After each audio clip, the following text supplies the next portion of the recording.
ओम नमः शिवाय। ओम नमः शिवाय। अथ श्रीमद् वाल्मीकि रामायण बालकांड द्वितीय सर्ग।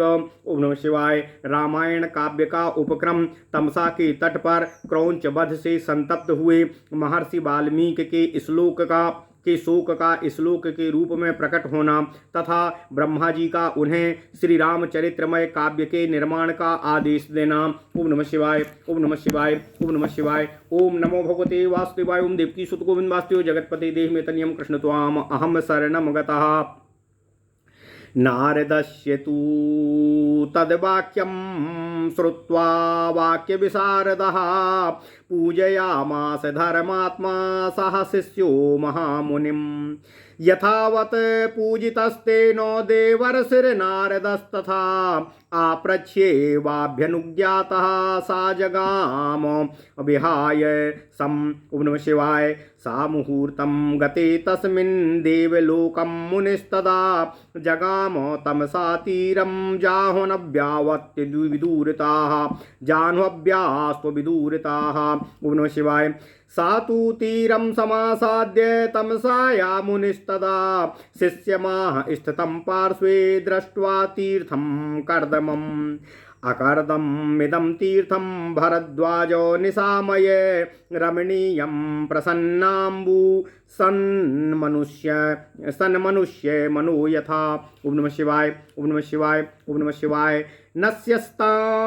नश्यताम कलशस्तातो दीयताम वल्कलं मम इदमेवावगाहिष्ये समसा तीर्थमुत्तमम्। एवमुक्तो भरद्वाजो वाल्मीकेन महात्मना प्रायच्छत मुनिस्तस्य वल्कलं नियतो गुरौ। सा शिष्य हस्तादादाय बलकलम नियतेन्द्रियाः अभिचचारः पश्यस्तत्सर्वतो विपुलं वनं। तस्याभ्यासे तु मिथुनं चरन्तो मनपायिनं ददर्शो भगवांस्तत्र क्रौञ्चयोश्चारु निःश्वनम्। ओम नमः शिवाय। तस्मात् तु मिथुनादेकं पुमांसं पापनिश्चया जघान वैरनिलयो निषादस्तस्य पश्यतः। ओम नमः शिवाय। ओम नमः शिवाय। ओम नमः शिवाय। ओम नमो भगवते वासुदेवाय। ओम देवकी सुत गोविंद वासुदेव जगतपते देहमेतनियं कृष्ण त्वाम अहम शरणं गतः।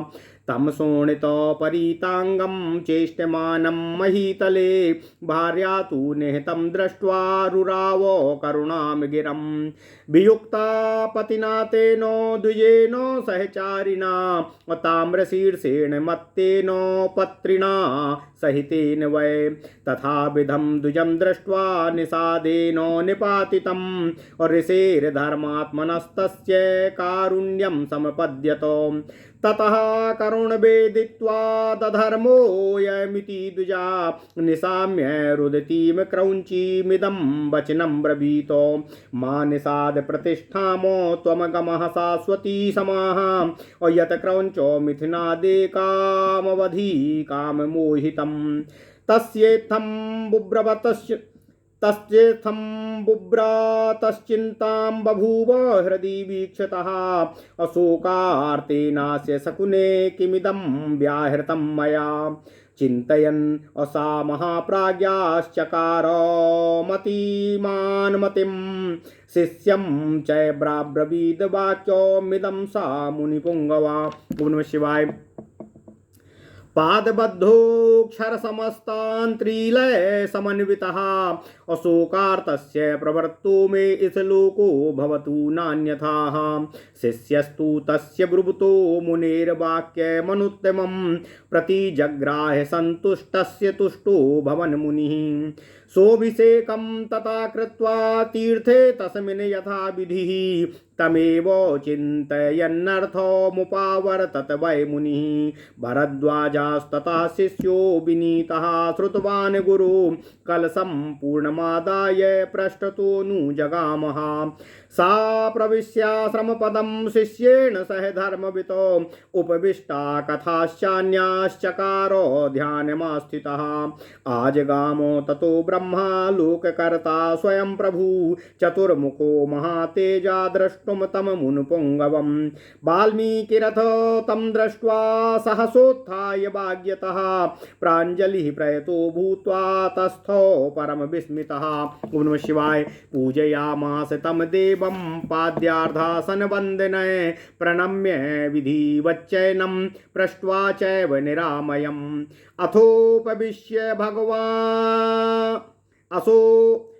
अथोपविश्य भगवानासने परमार्चिते वाल्मीकिये चारिषये संदिदे शासनं ततः ब्रह्मणा समनुज्ञाता सोऽप्युपावीशदासने उपविष्टे तदा तस्मिन् साक्षात् लोकपितामहे तद्गतेनैव मनसा वाल्मीकिर्ध्यानमास्थितः पापात्मना कृतं कष्टं वैरग्रहणबुद्धिना यत् तादृशं चारुरवं क्रौञ्चं हन्यादकारणात् अशोचन्नेव पुनः क्रौञ्चीनमुपश्लोकमिमं जगौ पुनरन्तर्गतमना भूत्वा शोकपरायणा तामुवाच ततो ब्रह्मा प्रहसन् मुनिपुंगवम् श्लोक एवास्त्वयं बद्धो नात्र कार्या विचारिणा अमच्छन्दा देवते ब्रह्मन् प्रवृत्तेयं सरस्वतीः रामस्य चरितं कृत्स्नं कुरु त्वामृषि सत्तमाः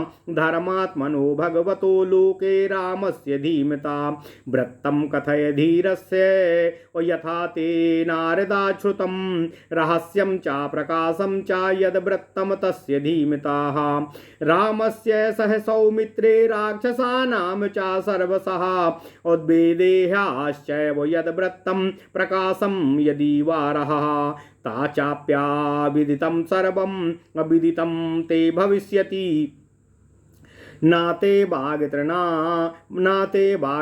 काव्ये काचिदत्र भविष्यति कुरु राम कथां पुण्यां श्लोकबद्धां मनोरमां यावत् स्थास्यान्ति गिरयः सरितश्च महीतले तावद् रामायण कथा लोकेषु प्रचरिष्यति यावद् रामस्य च कथा त्वत्कृता प्राचरिष्यति तावदूर्ध्वामधश्चत्वम् अमल्लोकेषु निवस्यसि इत्युक्त्वा भगवान् ब्रह्मा तत्रैवान्तर्धीयता ततः सशिष्यो भगवानो मुनिर्विस्मयमाययौ।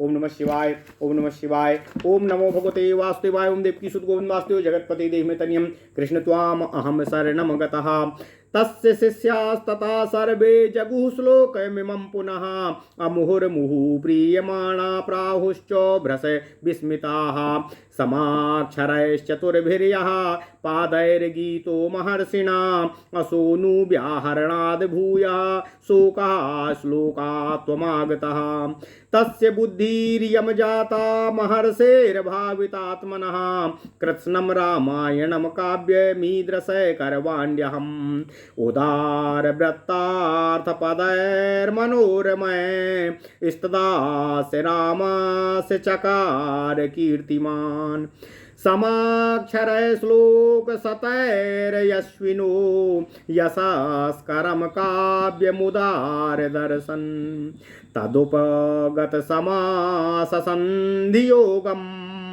असमधुरोपेनार्थवाक्यमबद्धम् रघुवर चरितं मुनि प्रणीतम् दशाशिरसश्च बधं निशामयध्वम्। ओम नमः शिवाय। ओम नमः शिवाय। ओम नमः शिवाय। ओम नमो भगवते वासुदेवाय। ओम देवकी सुत गोविंद वासुदेव जगत्पति देहमेतन्यं कृष्ण त्वाम अहं शरणं गतः। ओम नमः शिवाय। ओम नमः शिवाय। ओम नमः शिवाय। अथ श्री वाल्मीकि रामायण प्रथम खंड बालकांड द्वितीय सर्ग। ओम नमः शिवाय। रामायण काव्य का उपक्रम तमसा के तट पर क्रौंचबद्ध से संतप्त हुए महर्षि वाल्मीकि के शोक का श्लोक रूप में प्रकट होना तथा ब्रह्मा जी का उन्हें श्री राम चरित्रमय काव्य के निर्माण का आदेश देना। ओम नमः शिवाय। ओम नमः शिवाय। ओम नमः शिवाय। देवर्षि नारद जी के उपर्युक्त वचनों को सुनकर वाणी विशारद धर्मात्मा ऋषि वाल्मीकि ने अपने शिष्यों सहित उन महामुनि का पूजन किया। वाल्मीकि जी से यथावत सम्मानित होकर देवर्षि नारद जी ने जाने के लिए उनसे आज्ञा मांगी और उनसे अनुमति मिल जाने पर वे आकाश मार्ग से आगे प्रस्थान कर गए। उनके देवलोक में पधारने के 2 ही घड़ी बाद वाल्मीकि जी तमसा नदी के किनारे पर गए, जो गंगा जी से बहुत अधिक दूर नहीं था। तमसा के तट पर पहुंचकर वहां के घाट को कीचड़ से रहित देखकर मुनि ने अपने पास खड़े हुए अपने शिष्य भरद्वाज से कहा, भरद्वाज देखो, यहाँ का घाट बड़ा ही सुंदर है। इसमें कीचड़ बिल्कुल नहीं है। यहाँ का जल वैसा ही स्वच्छ है जैसा सत्पुरुष का मन होता है। हे तात, यहीं कलश रख दो और मुझे मेरा बलकल वस्त्र दो। मैं तमसा के इसी उत्तम तीर्थ जल में स्नान करूँगा। महात्मा वाल्मीकि के ऐसा कहने पर नियम परायण शिष्य भरद्वाज ने अपने गुरु मुनिवर वाल्मीकि को उनके बलकल वस्त्र आदि दिए। शिष्य के हाथ से बलकल लेकर वे जितेंद्रिय मुनि महर्षि वाल्मीकि के विशाल वन की शोभा देखते हुए सब ओर विचरने लगे। उनके पास ही क्रौंच पक्षियों का एक जोड़ा, जो कभी एक दूसरे से अलग नहीं होता था, विचर रहा था। वे दोनों पक्षी बड़ी ही मधुर बोली बोल रहे थे। भगवान वाल्मीकि ने पक्षियों के उस जोड़े को वहां विचरण करते हुए देखा। उसी समय पापपूर्ण विचार रखने वाले एक निषाद ने, जो समस्त जंतुओं का अकारण ही बैरी बना हुआ था, वहां आकर पक्षियों के उस जोड़े में से एक नर पक्षी को मुनि के देखते देखते ही बाण से बीध दिया। वह पक्षी खून से लथपथ होकर पृथ्वी पर गिर पड़ा और पंख फड़फड़ाता हुआ तड़पने लगा। अपने पति की हत्या हुई देख उसकी भार्या क्रौंची करुणाजनक स्वर में चीत्कार कर उठी। उत्तम पंखों से युक्त वह पक्षी सदा अपनी भार्या के साथ साथ ही विचरता था। उसके मस्तक का रंग तांबे के समान लाल था और वह काम से मतवाला हो गया था। ऐसे पति से वियुक्त होकर क्रौंची बड़े ही दुख से विलाप कर रही थी।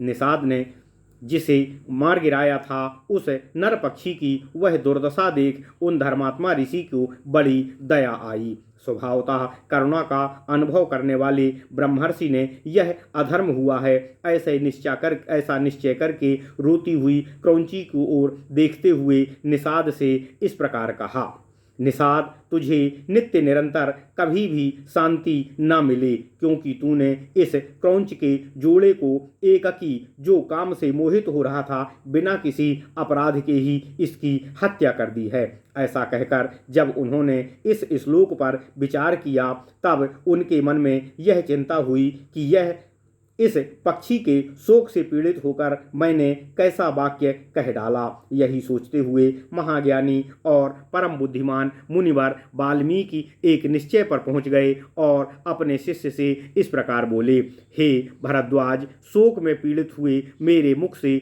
जो वाक्य निकल कर पड़ा आया है, वह 4 चरणों में आबद्ध है। इसके प्रत्येक चरण में बराबर बराबर अर्थात 8-8 मात्राएं युक्त अक्षर हैं तथा इसे वीणा के लय पर गाया भी जा सकता है।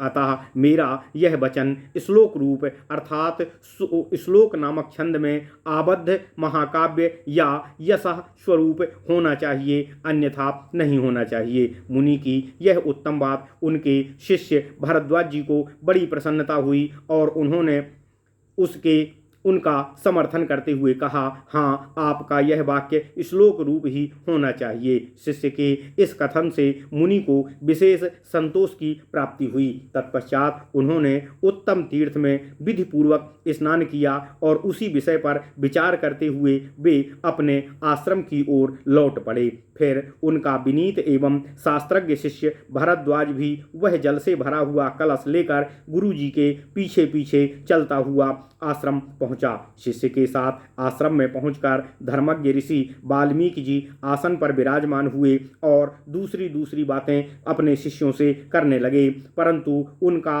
अंतर्मन और ध्यान उस श्लोक की ओर ही लगा हुआ था। इतने में ही अखिल विश्व की सृष्टि करने वाले सर्वसमर्थ महातेजस्वी चतुर्मुख ब्रह्मा जी मुनिवर वाल्मीकि से मिलने के लिए स्वयं ही उनके आश्रम पर आए।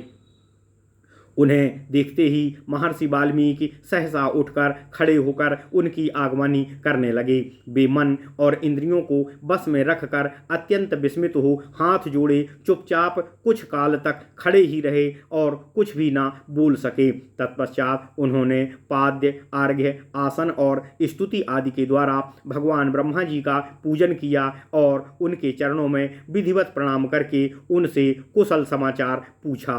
भगवान ब्रह्मा ने एक परम उत्तम आसन पर विराजमान होकर वाल्मीकि मुनि को आसन ग्रहण करने की आज्ञा प्रदान की।